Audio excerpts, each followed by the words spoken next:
నమస్తే, welcome to talking point with me కవిత.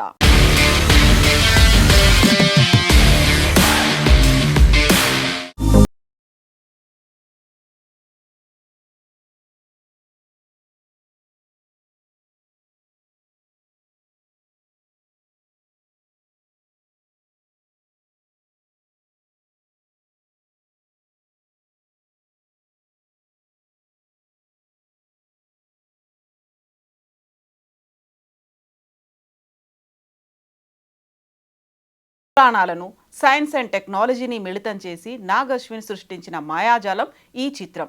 భవిష్యత్తు ఎలా ఉండబోతుందన్నదే ఆయన మస్తిష్కంలో మెదిలిన భావాల పరంపరే ఈ సెల్యులాయిడ్ వండర్.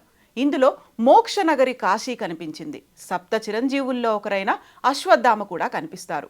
పరమ యోగులు ఒక్కసారైనా చూడాలని పరిపరి విధాలా పరితపించే శంబలా నగరం కనిపిస్తుంది. ఈ నేపథ్యంలో అసలు శంబలా ఏంటి, ఎక్కడుంది అనే ఆసక్తి జనంలో మొదలైంది. విష్ణు పురాణాలను చదివిన వారికి, దాని గురించి తెలిసిన వారికి ఈ ప్రాంతం గురించి ప్రత్యేక పరిచయం అవసరం లేదు. ఎందుకంటే శంబలా గురించి అందులో ప్రత్యేకంగా ప్రస్తావించారు. కలి ఆగడాల నుంచి కల్కి అవతారం చాలించే వరకు ప్రతి ఒక్క ఘటన ఈ శంబలా నగరం కేంద్రంగానే చోటు చేసుకుంటాయి. ఇంతకీ శంబలా అంటే ఏంటి? ఈ నగరం ఎక్కడుంది? దీన్ని ఎవరు నిర్మించారు? విష్ణు పురాణాలకు ఈ నగరానికి సంబంధం ఏంటి?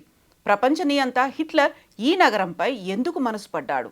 ఆ నగరం ప్రత్యేకత ఏంటి? ఇప్పటికీ ఆ నగరం రహస్యంగానే ఎందుకుంది? దీన్ని చూసిన వ్యక్తులు ఏం చెప్పారు? ఆ నగరంలో ఏమున్నాయి లాంటి ప్రశ్నలు మేధావులతో పాటుగా సామాన్యుల్ని ఉక్కిరి బిక్కిరి చేస్తుంటాయి.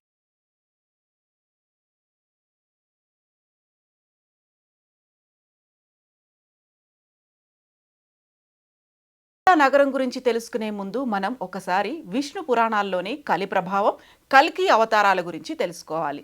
శంబలా అనేది సంస్కృత పదం. టిబెట్లో దీన్ని షాంగ్రిల్లా అని అంటారు. హైందవ పురాణాల్లో దీన్ని సిద్ధాశ్రమంగా పిలిచేవారు. ఈ ప్రాంతాన్ని భూలోక త్రివిష్టపం అని కూడా అంటారు. త్రిపిష్టకం అంటే సంస్కృతంలో స్వర్గం. శంబలాలో కూడా దేవతలు తిరుగుతారనే ఉద్దేశంతో దీన్ని భూలోక త్రిపిష్టపం అని పిలిచేవారు.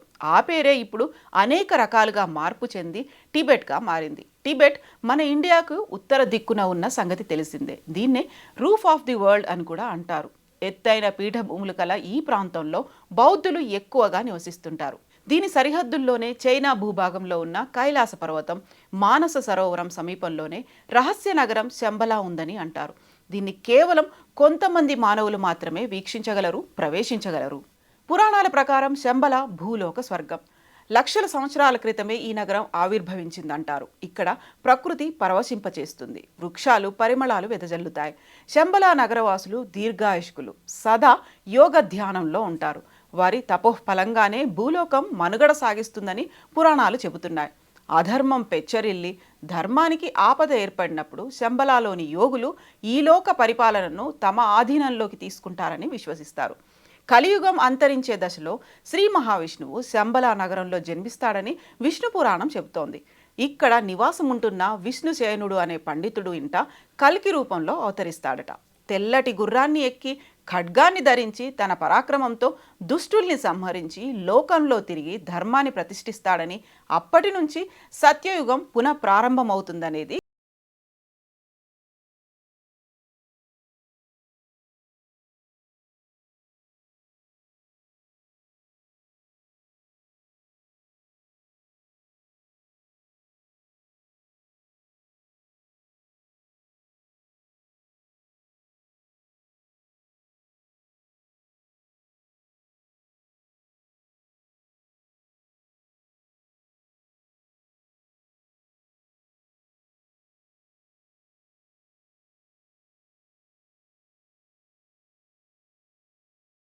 అలౌకిక క్షేత్రం ఎలా ఉంటుందో తెలియదు.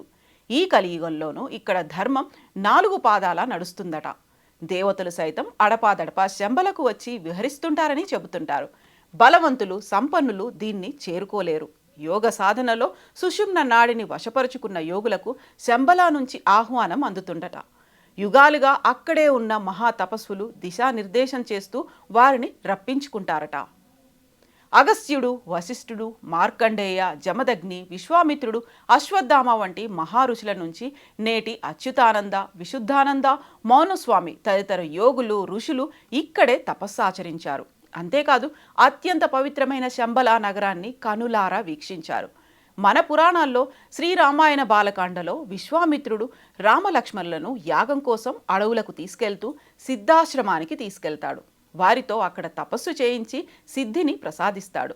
మహాభారతంలో పాండవులు సైతం ఈ రహస్య ప్రాంతానికి చేరినట్లుగా ఆధారాలున్నాయి. పూర్వం ఒక రాజు ఋషులతో మహాయాగం నిర్వహించి వారికి అనేక బంగారు ఆభరణాలు, వేదికలు, మండపాలను దానమిస్తారు. ఋషులు వాటిని ధరించలేరు కాబట్టి రహస్యంగా ఒక ప్రాంతంలో దాచిపెట్టాలని నిర్ణయించుకుంటారు. ఇందుకు పరమశివుడిని ప్రార్థించి ఒక ప్రాంతంలో దాచిపెడతారు. శివుడి అనుగ్రహం లేకుండా అక్కడికి ఎవ్వరూ చేరలేరు. అయితే ధర్మరాజు శివుడి ఆశీస్సులు పొంది ఋషులు దాచిన ఆ రహస్య ప్రాంతానికి చేరుకుని సంపదను పొందుతాడని పురాణాల్లో పేర్కొన్నారు. విష్ణు పురాణంలోని కల్కి అధ్యాయంలో శంబల గురించి వివరించారు. ద్వాపర యుగాంతంలో శ్రీకృష్ణుడి నిర్యాణం తర్వాత కలి ప్రవేశిస్తుంది. ఆ కాలంలో అధర్ముడు, అసత్య అనే దంపతులకు అంబుడు, మాయా అనే కుమార్తె జన్మిస్తారు. ఆ అన్నా చెల్లెళ్ళు పెద్దవాళ్లై ఒకరినొకరు పెళ్లి చేసుకుంటారు. ఫలితంగా క్రోధ, హింస అనే పుత్రుడు, పుత్రిక పుడతారు. వారు కూడా తమ తల్లిదండ్రుల్లాగే ఒకరినొకరు పెళ్లి చేసుకొని కలి అనే పుత్రుడికి జన్మిస్తారు. అతడే కలియుగానికి అధిపతి అవుతాడు. ఇతడి ఆధీనంలో ఉన్న ప్రస్తుత కలియుగంలోనే మనం జీవిస్తున్నాం.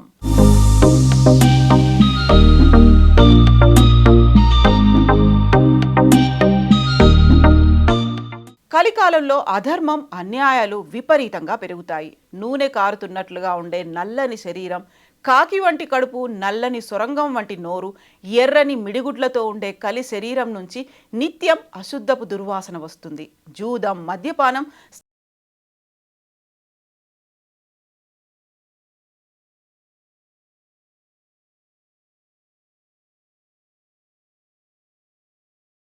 అంతరించిపోతుంది.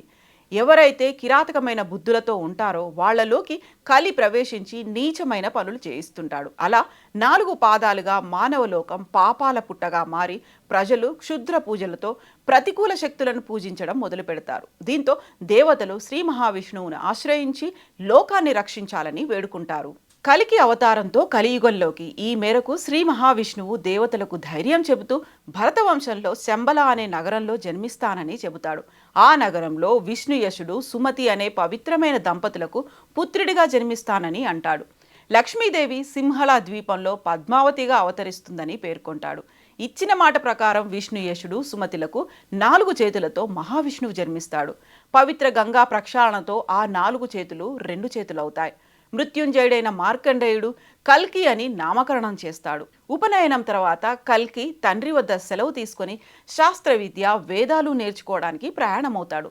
మార్గమధ్యలో పరశురాముడు కనిపించి కల్కిని మహేంద్రగిరికి తీసుకెళ్తాడు. అక్కడ 64 విద్యలను కేవలం 4 నెలల్లోనే నేర్చుకుంటాడు కల్కి. అనంతరం కల్కి బిల్వోదక క్షేత్రానికి చేరుకుంటాడు. అక్కడ శివుడిని ప్రార్థించి సాక్షాత్కారం పొందుతాడు. ఈ సందర్భంగా శివుడు కల్కిని తన ఒడిలో కూర్చోబెట్టుకొని జన్మరహస్యం చెబుతాడు. కలికాలంలో పాపాలను అంతం చేయడానికి ఈ అవతారంలో జన్మించావని చెప్పడంతో పాటుగా దివ్యశక్తులు గల గరుడ అశ్వాన్ని బహుకరిస్తాడు. అనంతరం రత్నపు పిడికిలి గల ఖడ్గాన్ని అందిస్తాడు. ఈ నేపథ్యంలో కల్కి సింహళ ద్వీపానికి చేరుకొని పద్మావతిని పెళ్లి చేసుకుంటాడు. అక్కడి నుంచి శంబలకు తిరిగి ప్రయాణమవుతాడు. పాపులను అంతం చేయడంతో అప్పటికి శంబల నగరం రూపురేఖలు మారిపోయాయి. ఎత్తైన భవనాలు, ఉద్యానవనాలతో అలరారుతుంది. సరస్సులు, సరోవరాలతో ఎంతో అందంగా, ఆహ్లాదకరంగా కనిపిస్తుంది. ఒకప్పుడు చిన్న గ్రామంలో ఉండే ఆ ప్రాంతాన్ని విశ్వకర్మ నగరంగా తీర్చిదిద్దడంతో శంబల సర్వాంగ సుందరంగా తయారవుతుంది. అయితే పాపుల్లో మాత్రం ఎలాంటి మార్పు రాదు. దీంతో కల్కి అక్కడ అధర్ములను సంహరించి ధర్మ సంస్థాపన చేస్తాడు. ఈ నేపథ్యంలో దేవతలు శంబలకు వచ్చి కల్కిని దర్శించుకుంటారు. తిరిగి వైకుంఠానికి రావాలని ప్రార్థిస్తారు. దీంతో కల్కి సత్యయుగ స్థాపన చేసి గంగానదీ తీరంలో కల్కి అవతారం చాలిస్తాడు. ఆ తర్వాత విష్ణువుగా వైకుంఠానికి చేరుకుంటాడు. ధర్మానికి కేంద్రంగా మారిన శంబల అప్పటి నుంచి సాధారణ మానవులకు కనిపించకుండా అదృశ్యమవుతుంది. కలి ప్రభావం వల్ల పాపులుగా మారే మానవులకు ప్రవేశం లభించింది.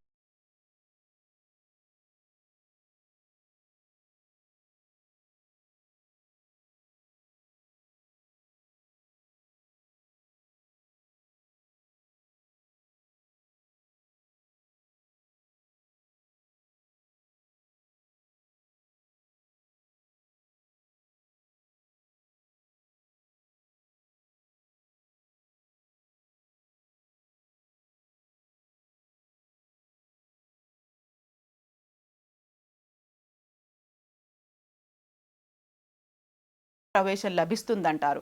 ఇది కేవలం యోగ సాధనతోనే సాధ్యమవుతుంది. కొందరు ఈ జన్మలో పుణ్యకార్యాలు చేసిన పూర్వకర్మల వల్ల శంబలకు వెళ్లే దారి కనుగొనలేదు.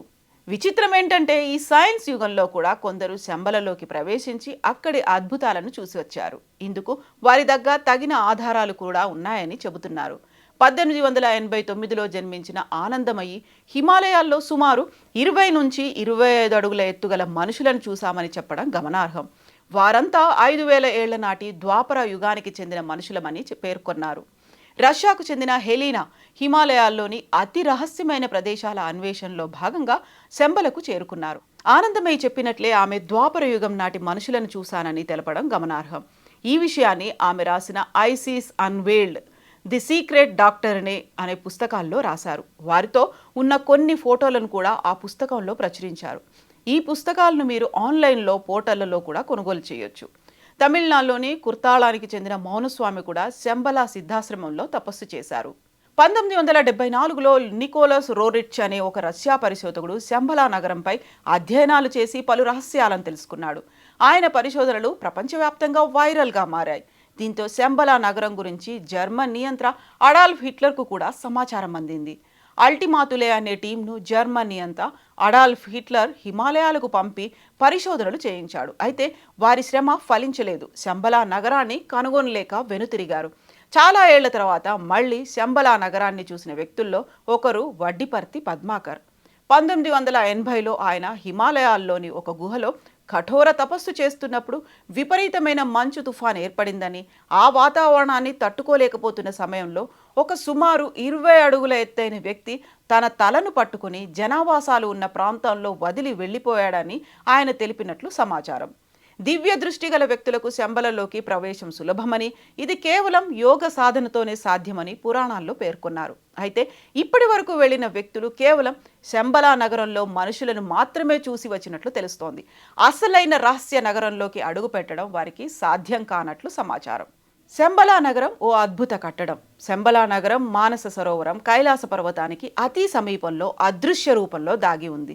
ఎంతో మంది భక్తులు అక్కడ తాము దేవతలను చూశామని చెప్తుంటారు. ముఖ్యంగా పూర్ణిమ నాడు మానస సరోవరానికి దేవతలు దిగివస్తారని, ఆ సమయంలో ఆకాశంలో దివ్యకాంతులు కనిపిస్తాయని అంటారు. టిబెట్ బౌద్ధ కాల చక్రం, భారతీయ పురాణాల ప్రకారం శంబలా నగరం చుట్టూ 8 రేకుల కమలం ఆకారంలో పర్వతాలుంటాయి. మధ్యలో స్ఫటిక శ్రీచక్రం ఉంటుంది. దాని చుట్టూ గొలుసు కట్టుగా పర్వతాలుంటాయి. శంబలా రాజధాని పేరు కలాప. స్ఫటిక శ్రీచక్ర భవనంలో ఓ భూగృహ నమూనా ఉంటుంది. అది తిరగబడిన పిరమిడ్ తరహాలో ఉంటుంది. అందులోకి వెళ్లేందుకు కొన్ని సొరంగాలు ఉంటాయి. అందులో 1,000,000 సూర్యకాంతుల కాంతితో సమానమైన చింతామణి అనే దివ్యమణి ఉంటుంది. అది దాదాపు పనసకాయ సైజులో ఘనీభవించిన పాదరసంలా గడ్డకట్టినట్లుగా ఉంటుందని చెబుతారు. ఋషులచే నిత్యం పూజలు, సప్తరస ధాతువులతో ఏర్పడిన ఈ మణి గురించి రష్యా పరిశోధకుడు నికోలస్ కూడా కొన్ని ఆసక్తికర విషయాలు చెప్పాడు. ఈ మణికి అర్ధచంద్రాకారంలో ఒక ముఖం ఉంటుంది. పెదవులు తెరిచినట్లుగా ఒక ద్వారం ఉంటుంది. సిద్ధ ఋషులు దానికి నిత్యం శివ విష్ణు మంత్రాలతో అర్చన చేస్తారు. ఆ మణి కోరిన వరాలు ఇస్తుందని ప్రతీతి. భవిష్యత్తులో దాన్ని కల్కి భగవానుడు ధరిస్తాడని పురాణాల్లో ఉంది. మరో ఆసక్తికర విషయం ఏంటంటే, ఈ సృష్టి పుట్టిన రోజు నుంచి అనేక కాలాల వరకు వివిధ ఋషులు లిఖించిన గ్రంథాలన్నీ ఇక్కడ భద్రంగా ఉన్నాయి. ఇక్కడ ఉన్న తాళపత్రాలు మొత్తం 18 సంపుటాలుగా విభజించి భద్రపరిచినట్లు సమాచారం. టిబెట్ బౌద్ధ సన్యాసులు సైతం శంబలా నగరం గురించి చెప్తుంటారు.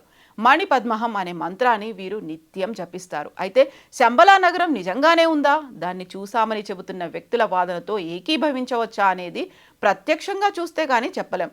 శంబలా నగరం అనేది ఇప్పటికీ అంతు చిక్కని మిస్టరీనే. బౌద్ధ సాహిత్యంలోనూ శంబలా గురించి ప్రస్తావన ఉంది. వారి సంప్రదాయం ప్రకారం చింతామణి మంత్రాన్ని ఉపాసన చేస్తారు. ఆధునిక వైజ్ఞానిక శాస్త్రవేత్తలు కూడా దీంతో భేదించలేకపోయారు.